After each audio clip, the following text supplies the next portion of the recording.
It's time for Around the Ozarks in 5, brought to you by Talking Rocks Cavern. Explore the beauty above and below ground at Talking Rocks Cavern. The Springfield-Greene County Park Board reminding you to go play, and Roto-Rooter Plumbing and Drain Service. Call Southwest Missouri's best plumber today for a free estimate. Here are your hosts, Ethan and Sarah Forhetz.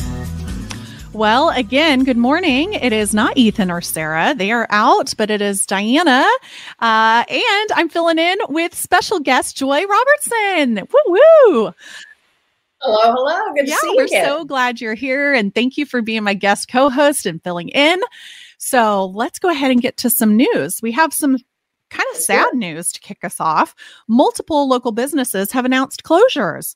Ebbetsfield, Kiss Bar and Grill, Vic's Pastries, and Hula Hands recently announced their decisions to close.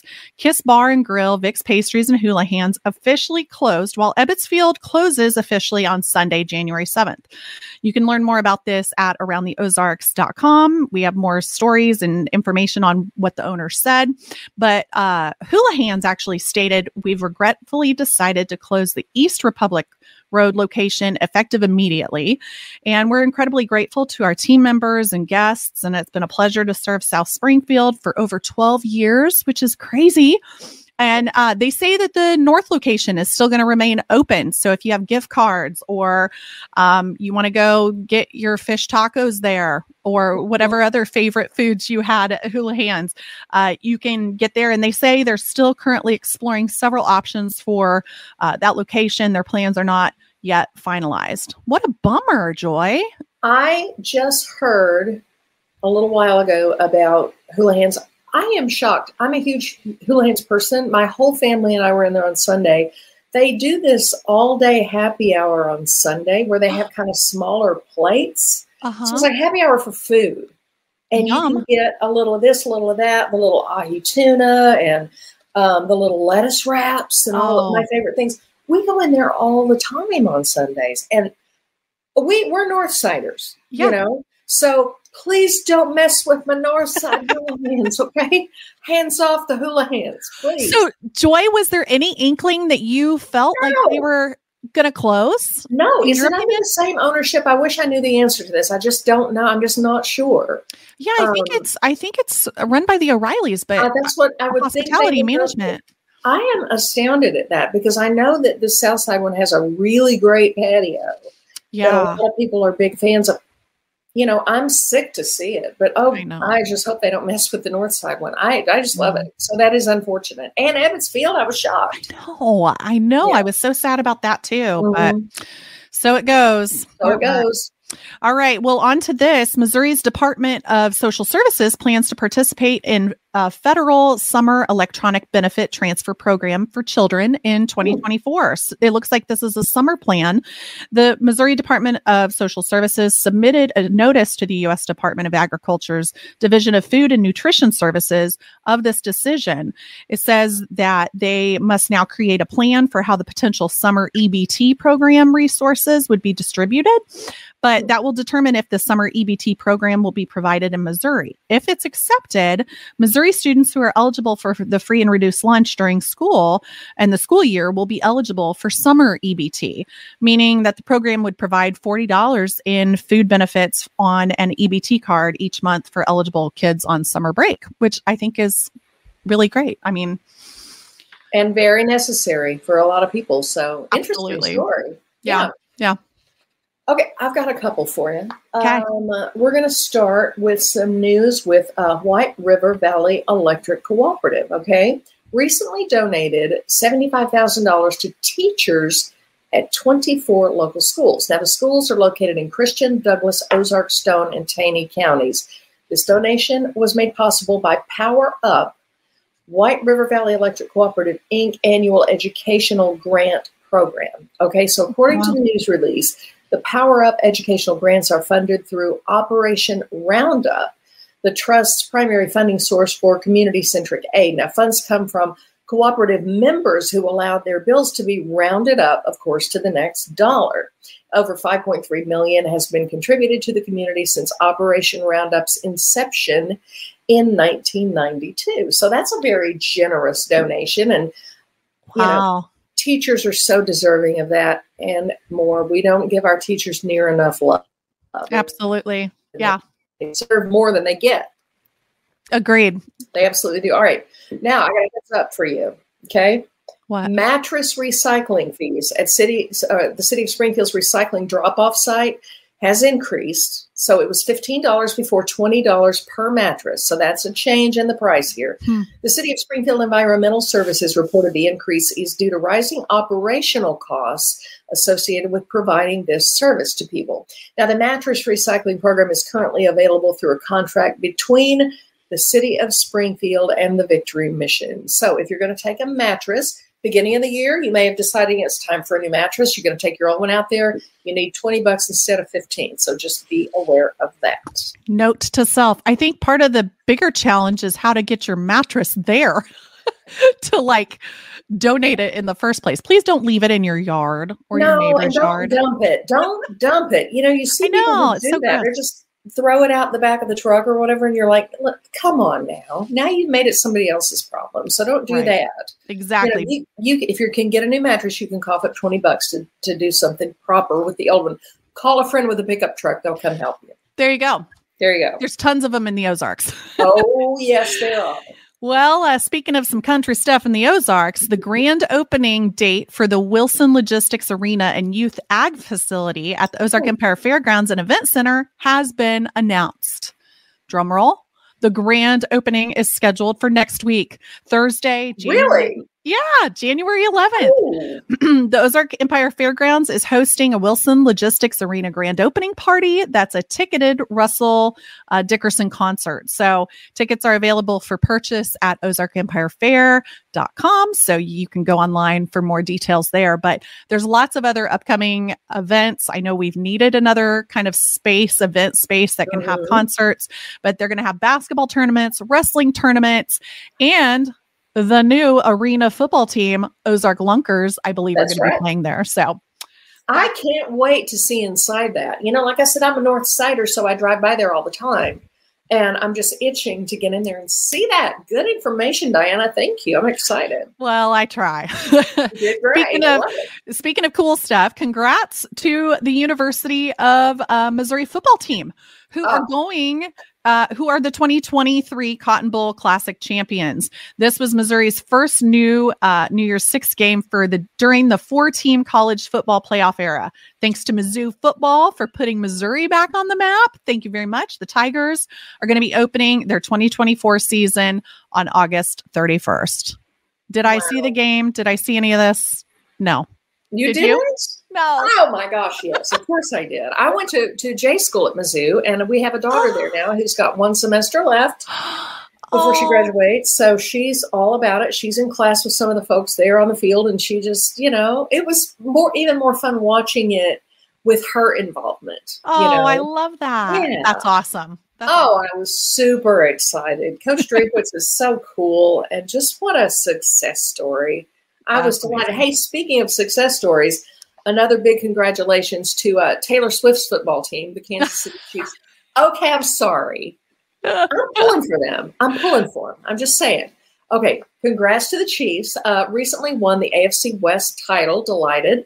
This is the Chiefs' 8th straight AFC West. The Chiefs are locked into the 3 seed in the AFC, which means there are 5 potential opponents that they could play on Wild Card Weekend. All right.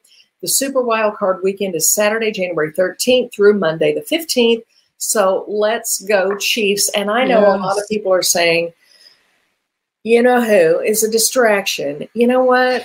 I'm pulling for her. I'm pulling for Kelsey. Of course, I'm pulling for Mahomes and everyone else. Pacheco is a delight to watch every single game. Yes. I'm loving it. They've had a tough time this year. It's not been quite as easy as in the last few seasons. We've had our little trials and tribulations, but, you know, they pulled it out the other night. And I'll tell you what, that Christmas Day game about killed me. Oh, my goodness. Awful. Yeah. Agreed. Who's the guy that keeps dropping all the balls on the Chiefs? I can't remember. My husband doesn't have him on his fantasy team because would have traded him. But I can't remember the guy. But I'm like, okay. Everybody else, I feel like has brought their A game, but he cannot catch a ball to save his life. Oh my goodness. They're having some troubles, and it's, you know, I don't like that stress. Maybe he's distracted from Taylor too. Maybe. I don't know. but it is interesting to sort of watch that whole dynamic and the whole country. What, regardless of what you think, who you care, you don't care. Cheers to Missouri. I mean, she might as well just be a Missourian. I'm going to claim her. So, I'm pulling for them. I'm excited about the relationship. I've always been excited about the Chiefs. So what's not to love? So go Chiefs. But I fully anticipate some more nail biters. And even if I'm pulling for them too. I think they're adorable together. But even if they don't work out, we all know that another great record album could come from this breakup. That mind of hers. Oh my gosh, there's going to be hit after hit after hit coming, whether it works or doesn't. Haters gonna hate. Because she just does that. Yeah. I know. All right. So what else have we got? Oh, the cow. The cow. We were talking earlier about the cow that got on the loose on James River Freeway. Incredible video I saw on KY3. This cow running loose, and they had to shut, of course, a portion of James River Freeway down to capture this cow. Not sure the backstory, how it got out, if it made its way to its rightful home, but nobody wants to run into a cow. I mean, traffic on James River Freeway can be a little iffy anyway. The last thing we need is a large animal running amok. Yeah. Can you even imagine what that would be like? I mean, when people hit deers, I mean, you can die. Deer. So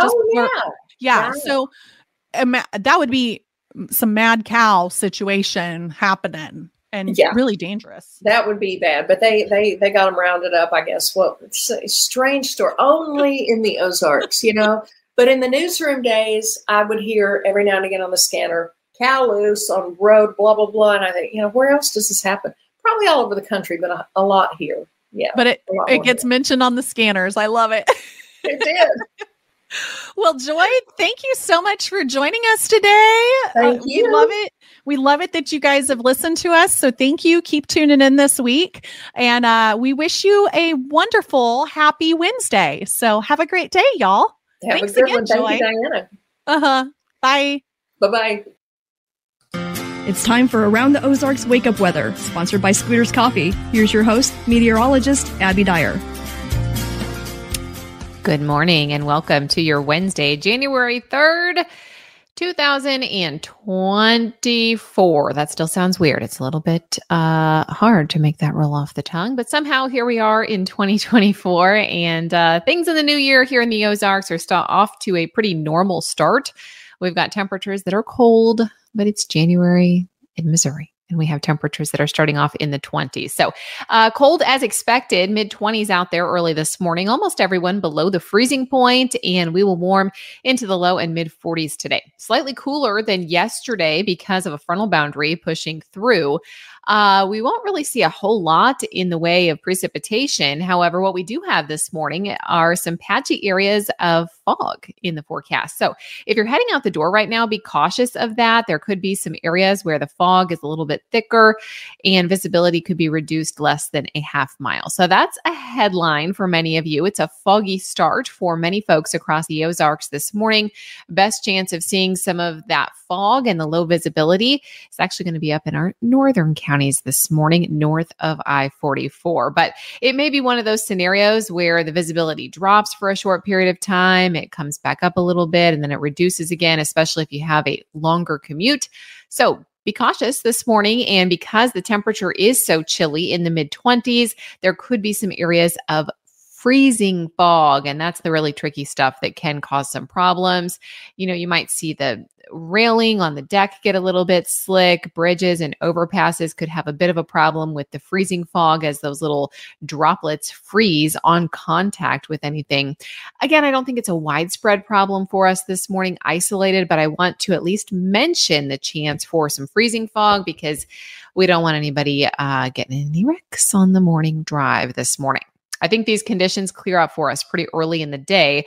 We'll be slow with some patchy fog this morning, and then the sunshine takes over.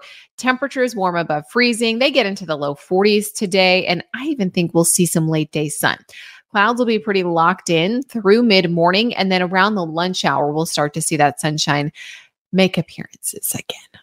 Dry and seasonal as we head through the rest of the week too. Today and tomorrow, temperatures in the 40s, low temps in the 20s. Pretty common for this time of the year. And we are going to stay rain and snow free both today and tomorrow. That may not be the case as we head into the end of the week. By Friday, I'm looking at our next storm system. It's out in the Pacific now. It's been affecting the West Coast, and this will eventually bring some moisture to the Ozarks too. We have rain showers pretty much all along the Gulf Coast today, while things are pretty quiet here in the Midwest. Then there's snowfall happening out in the Rockies. There will be a light chance for a rain, maybe snowfall mix too, as we head into Friday afternoon and evening into early Saturday morning. Now, I think this is very light in nature, and quite honestly, I think the temperature profile looks warm enough that most of this is just going to be a cold, drizzly rain. But I'm not going to rule out a few wet snowflakes. If they happen, I don't think we see big impacts here in the Ozarks with this storm system. I'm sure you've heard the rumblings, though, about town, about this potential winter storm that could be moving in next week. I'm keeping my eye on it. It does look like we'll have some winter weather potential in the Ozarks next week on Tuesday, too. However, right now for this event that's coming through Friday night into Saturday, just know that there are still some uncertainties, but I am monitoring the potential for a system to move through Friday night into Saturday. It could bring a light rain snow mix to the region. That's about all you need to know right now. More winter weather possible next week, and models are indicating that somebody in the Midwest is going to get some accumulating snowfall. Too early to say if that is us or not, but it's possible. So check back with me for that forecast for next week. That's going to be Monday night into Tuesday of next week's forecast. In comparison, today's looking pretty nice with high temperature in the low 40s. We've got a southwest breeze today. It's going to stay pretty light for us. And then I have temperatures in the mid 40s again on Thursday, 44 degrees, the high temperature there. We've got numbers in the low 40s on Friday. Again, that wet rain, snow combination is going to come through. Little impact expected from that. And then we will see temperatures that are kind of chilly through the weekend. I think we stay rain-free on Saturday and Sunday, but then by Monday of next week, we could potentially be looking at another storm system that begins as rain and changes over into snowfall for us by next Tuesday. Around the country, things are looking more active as well. That Pacific storm is moving into the western United States, as I mentioned. And we also have another strong storm system up in Alaska. I've been mentioning Alaska a couple times here in the last month or two because strong storm systems are impacting the state. Another strong one is moving in the Aleutian Islands of Alaska into the Bering Sea. That's happening through Thursday. And then finally, southern Alaska will get some strong winds and heavy rain as we head into Friday. So powerful storm system for our friends up in Alaska as well. And some lake effect snow over the next couple of days. That's going to happen up in the Great Lakes. Not too uncommon this time of the year, but they had a pretty powerful cold front come through. So the cold air is in place. And now so are the ingredients that will bring some potential winter weather to the Great Lakes region. All right, it's time for the Around the Ozarks Wake Up Weather Brain Twister question for the day. Here's the question that I left you with yesterday. Skywriting, which is using planes to write messages, was first used by which country? The options were A, Britain, B, France, C, the United States, or D, Germany. If you took a stab at this one and guessed at aroundtheozarks.com and you guessed that it was A, Great Britain, you would be correct. Skywriting. It's like when people write messages like, will you marry me? You know, I love you. You may have seen some advertisements written in the sky. It takes a very talented pilot to make this happen. Not that many exist across the world, by the way. They can write about 12 letters at a time with the fuel that they can carry on board these planes. But it is a craft, and it is thought that skywriting began in England right after World War I, invented by Major John C. Savage of the Royal Air Force. The first recorded use of skywriting was in May of 1922 when Savage and fellow aviator Captain Turner teamed up to write, quote, Daily Mail, which was a paid advertisement for the British paper. Soon after this caught on like wildfire, that very same year in Times Square, a pilot wrote a phone number in the sky, and it was for a hotel. And the hotel operators at the establishment were inundated with phone calls. Apparently, there were like 40,000 phone calls in 3 hours. So this practice of advertising in the sky became very, very popular, almost this immediate response. It became a sensation, and companies like Pepsi, Lucky Strike, and Chrysler all took to the skies to start selling their products, which is pretty interesting. You don't see a whole lot of folks using the skies in their advertising budget any longer, but it makes sense. I did read an article too about how much of a craft this is and how the pilots must be very skilled. They have to make sure they have the proper, fuel on board, and they're doing this backward, like a mirror image in the sky. And there are several reported incidents of some mistakes that were made. So if you want a good laugh, go Google some of those. Pretty funny. Some of the errors that were made in the sky. You've seen some of those memes too. They're some of my favorites, like what people bring in to be written on a birthday cake or something. And then somehow things are lost in communication. But that happens in the skies also. Hey, Britton, the answer. Congratulations if that was your answer. Here is your next chance for $20 to Scooter's Coffee. Who invented cotton candy? Do you think it was A, an American dentist, B, a Dutch doctor, C, a German grandma, or D, a French chef? Who do you think we can thank for cotton candy? American dentist, Dutch doctor, German grandma, or a French chef? You can take your guess over at aroundtheozarks.com. While you're there, check out the forecast. We've got you covered up to the minute every single day at aroundtheozarks.com. Thanks again to Scooter's Coffee for making a lot of people's weeks this week. $20 on the line with our daily trivia brain twister questions. And enter over on the website. Thanks so much for listening. And if you enjoy Around the Ozarks Wake Up Weather, don't forget to leave us a review. You can do that wherever you get your podcasts. I sure appreciate it. Thanks for listening this morning, and I will chat with you again early tomorrow.